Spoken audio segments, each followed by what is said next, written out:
دجال کی آمد سے پہلے، اور دجال جب آئے گا تو وہ ناشکر گزار تہذیب ہوگی اللہ تعالیٰ کی۔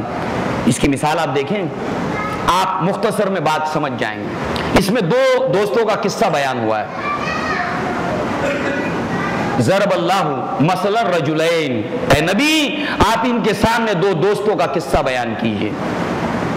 ایک کو اللہ تعالیٰ نے دو باغ دیے تھے۔ باغ کیسے؟ دونوں باغوں کے اطراف میں کھجوروں کی باڑ تھی، بڑے بڑے درخت۔ اس کے بعد نباتات، کھیتیاں، ایک ہی پلاٹ کے اوپر تین تین طرح کی کھیتیاں تھیں وہاں پر، کھجور کی ٹٹیاں اور درمیان میں اور فصل تھی۔ ایک پلاٹ کے اوپر تین تین طرح کی کھیتیاں، اطراف میں کھجوروں کی باڑ، پھر کھیتیاں، کھجوروں کی ٹٹیاں اور درمیان میں بھی فصل۔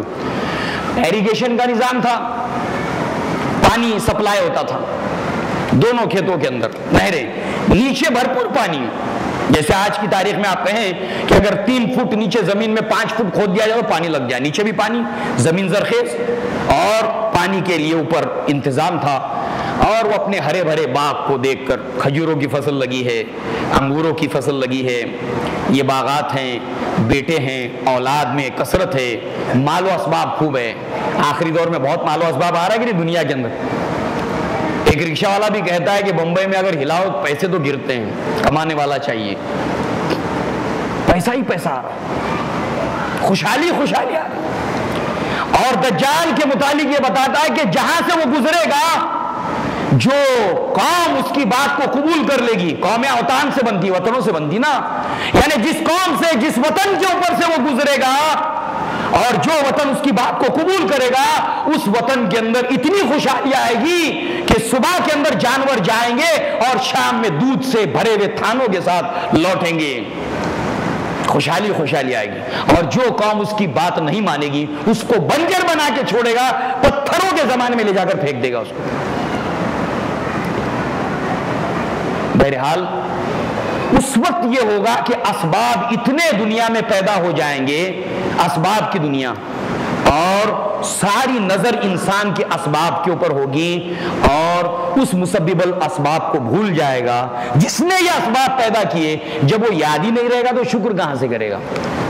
سارا کھیل اس کا کائے کے اوپر رہے گا، گاڑی میرے پاس ہے، گھوڑا میرے پاس ہے، پیٹرول پمپ موجود ہے، جیب میں پیسے موجود ہے، میرے پاس الیکٹرانکس کرنسی موجود ہے، پیسے جہاں چاہے نکال لوں، جس چاہے ہوٹل میں رہ لوں۔ اب کھانے سے پہلے، کھانے کے بعد اللہ کو یاد کیوں رکھے گا؟ کیوں شکر ادا کرے؟ اسباب ایسے پیدا ہو جائیں گے کہ انسان اللہ کو بھول جائے گا، اور بھول جائے گا تو شکر کہاں سے ادا کرے گا؟ تو یہ الحمد سورہ کہف ہمیں سبق دیتی ہے، اللہ کے شکر گزار بندے بنو، ورنہ دجال کے فتنے میں مبتلا ہو جاؤ گے۔ پہلے تو سمجھنا پڑے گا شکر کیا ہے، تیری اکثریت ناشکر گزار ہوگی۔ سورہ ابراہیم کے اندر اللہ تبارک و تعالیٰ نے یہ شکر کا مضمون قرآن میں بہت جگہ آیا ہے، نبی کریم صلی اللہ علیہ وسلم کی احادیث بھی آئیں گے شکر کے متعلق۔ سورہ ابراہیم کے اندر اللہ تبارک و تعالیٰ نے ایک واقعے کو بیان کیا، موسیٰ علیہ السلام کی۔ وَلَقَدْ آتَيْنَا مُوسَىٰ، ہم نے موسیٰ کو البتہ عطا کی، آتَيْنَا بِآیاتِنَا، ہماری نشانیاں، ان اخرج قومک من الظلمات الی النور، کہ آپ اپنی قوم کو اندھیروں میں سے نکال کر روشنی میں لے آئیے۔ موسیٰ علیہ السلام کو ہم نے نشانیاں دی کہ آپ اپنی قوم کو اندھیروں میں سے نکال کر روشنی میں لے آئیے، من الظلمات الی النور،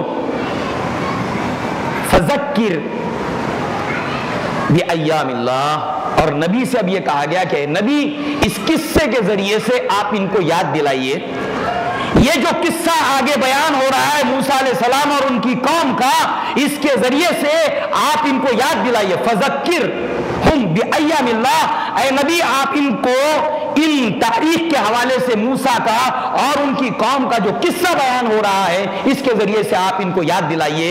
اس کے اندر ان فی ذالک لآیات، اس کے اندر بے شک نشانیاں ہیں. کس کے لیے؟ لکل صبار شکور، اس کے اندر بہت زیادہ صبر کرنے والے کے لیے اور بہت زیادہ شکر کرنے والے کے لیے نشانیاں ہیں. یہاں پر شکر کے اوپر صبر کو مقدم رکھا گیا. اور آپ کو معلوم ہے زندگی دو ہی چیزوں کا امتحان ہے ہمارے لیے. جانتے ہیں اس زندگی کے امتحان میں کون کامیاب ہوگا؟ دیکھیے امتحان جس چیز کا ہوتا ہے اس کے لیے ایک نتیجہ ہوتا ہے. لہذا یہ کل زندگی جو ہے وہ ہماری کیا ہے پتہ ہے؟ صرف امتحان ہے دو چیزوں کا، صرف دو چیزوں کا امتحان ہے. نمبر ایک آپ کے صبر کا امتحان ہے، بس اور کچھ نہیں. آپ کے شکر کا امتحان ہے، بس اور کچھ نہیں. تبارک الذی بیدہ الملک وہو علی کل شیء قدیر الذی خلق الموت والحیات لیبلوکم ایکم احسن عملا. بڑی بابرکت ہے وہ ذات جس کے ہاتھ میں کائنات کی مملکت ہے اور اس نے موت اور حیات کو بنایا تاکہ وہ جانچے تم کو، تمہارا امتحان لے کہ تم میں کون اچھے عمل کرتا ہے. اچھا عمل کیا ہے؟ اچھا عمل وہ ہے جس کے اندر شکر ہے. اچھا عمل وہ ہے جس کے اندر صبر ہے. گویا اگر آپ نے زندگی کے اندر تکلیف کے دنوں میں صبر کیا تو الحمدللہ آپ کامیاب ہو گئے. آپ نے اچھے دنوں میں شکر کیا الحمدللہ آپ کامیاب ہو گئے. ہمیشہ دھیان رکھو یا تو آپ کی زندگی میں تکلیف آئے گی یا تو آپ کی زندگی میں راحتیں آئیں گی. اس کے سوا زندگی کی اور کوئی پہلو ہے ہی نہیں. یا تو تکلیف ہے یا تو آرام ہے، یا تو راحت ہے یا تو کوفت ہے. اب آپ کو تکلیف آ جائے صبر کرنا ہے. تو اس قصے کے اندر اے نبی صلی اللہ علیہ وسلم موسیٰ علیہ السلام اور بنی اسرائیل کے آپ یاد دلائیے. کیوں؟ اس کے اندر صبار مبالغے کا صیغہ ہے. بہت زیادہ صبر کرنے والے کے لیے اس میں ہماری نشانیاں ہیں، وہ اس سے سبق حاصل کریں گے. اے نبی اس کے اندر بہت زیادہ شکر کرنے والے کے لیے نشانیاں ہیں، وہ اس سے سبق حاصل کریں گے اور اپنی زندگی کے اندر صبر اور شکر کا مظاہرہ کریں گے. اکثر لوگ ناکام ہو جاتے ہیں. کیسے پتہ ہے؟ اللہ نے قرآن میں فرمایا ان الانسان خلق ہلوعا، انسان بڑا جی کا کچا ہے.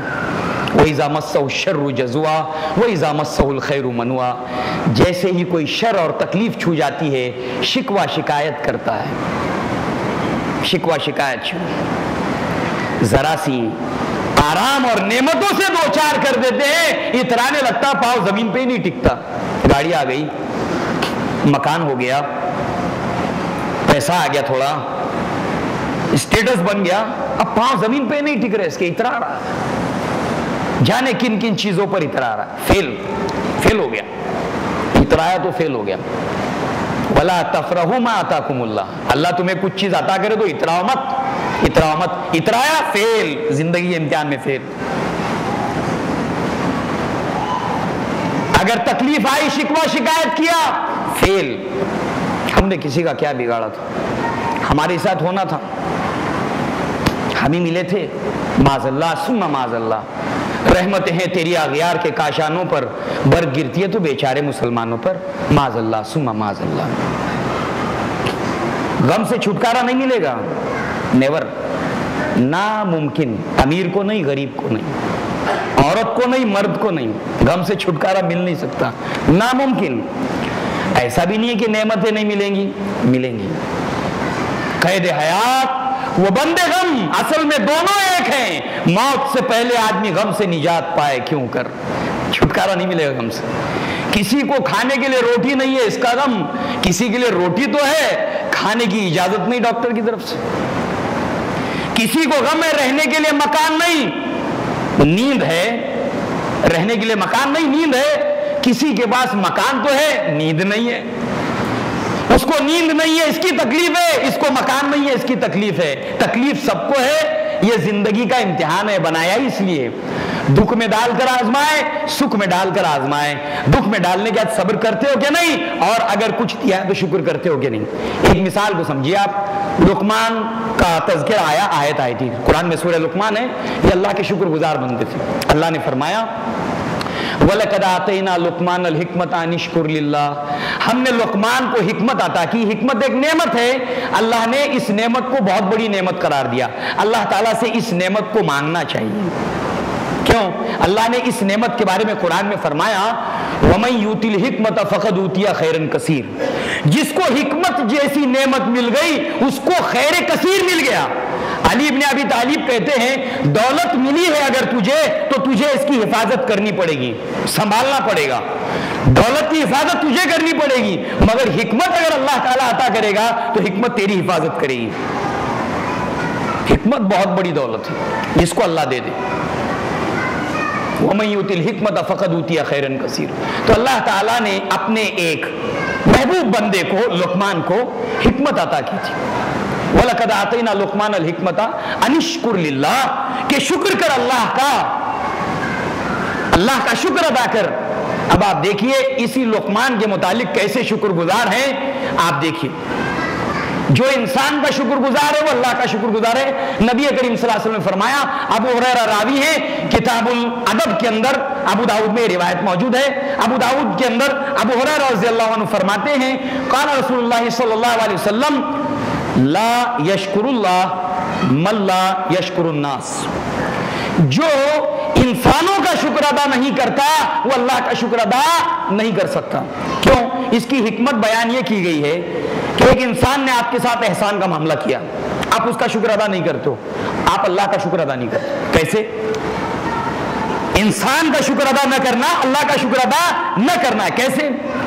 ایسے کہ اللہ تبارک و تعالیٰ کے دو انگلیوں کے درمیان تمام انسانوں کے دل ہے۔ آپ تکلیف میں تھے، آپ مشکل میں تھے، اللہ تعالیٰ نے اپنے کسی بندے کے دل کو پھیر دیا آپ کی طرف، جیسے ابراہیم علیہ السلام نے کہا تھا اے اللہ لوگوں کے دلوں کو ان کی طرف پھیر۔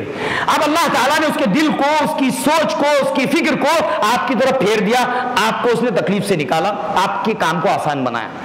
اب آپ اس کا شکر ادا نہیں کرتے ہو، گویا وہ آپ کے ساتھ احسان کر رہا ہے اللہ کے تصرف سے، اللہ کے تصرف سے وہ احسان کر رہا ہے آپ کے اوپر، ورنہ مجال نہیں کہ آپ کے ساتھ احسان کرے ہو۔ اللہ کے نبی نے انس ابن مالک کو ہدایت اور نصیحتیں کرتے ہوئے فرمایا